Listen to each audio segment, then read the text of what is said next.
This is a landscape architecture studio, and we are doing a project with the Black River this semester. And in looking at precedent studies for the students to go and see how can you do this and do this well, the Saluda River came up in multiple places. So the National Park Service actually recommended that we come out to the Saluda River. People within the department mentioned the Saluda River. So I think when we're looking for an example of doing something and doing it right, this was the place that came up the most often. It's also ADA accessibility was taken into account here, and we wanted to see how you can do that and do that well.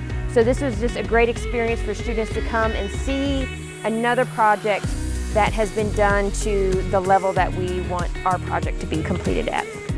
Blake is awesome. This is not my first time working with Blake, and actually when the Saluda was mentioned, I had no idea that Blake was one of the designers, and then when I found out, I was like, oh, of course he was one of the designers, because he has an excellent experience with linear trail systems of all sorts. So he's done a lot of greenway work, he's done blueway work, and he is well known in South Carolina for that. So when I found out that Blake was involved with this project, I was very excited because I knew that it was done to a superior level and that he would really be able to share with the students what I want them to get out of this experience.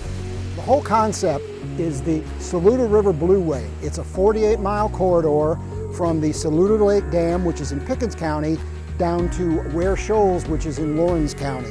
We as a county have built 4 fully ADA compliant canoe kayak launches on the Saluda River, and we actually just a couple weeks ago received the design for our 5th launch, which will be in Piedmont. For designing kayak launches and river access points, it's about really understanding what the river offers, the connection points. And so kind of looking here, yes, we had a bathymetric survey, which is a survey underwater. Yes, we put on waders and waded out there, but we started to come down here as designers and fish it. Or we started to come in and just do short sections to see how would we experience getting out? What does it feel like? Part of that first 48 miles, it was how do we encourage all users? It is inclusive of all ages and abilities. And so for us in West Pelzer, being half a mile from the river meant leasing 10 acres on the Saluda River as a town outside of our municipal boundaries, which is completely unheard of.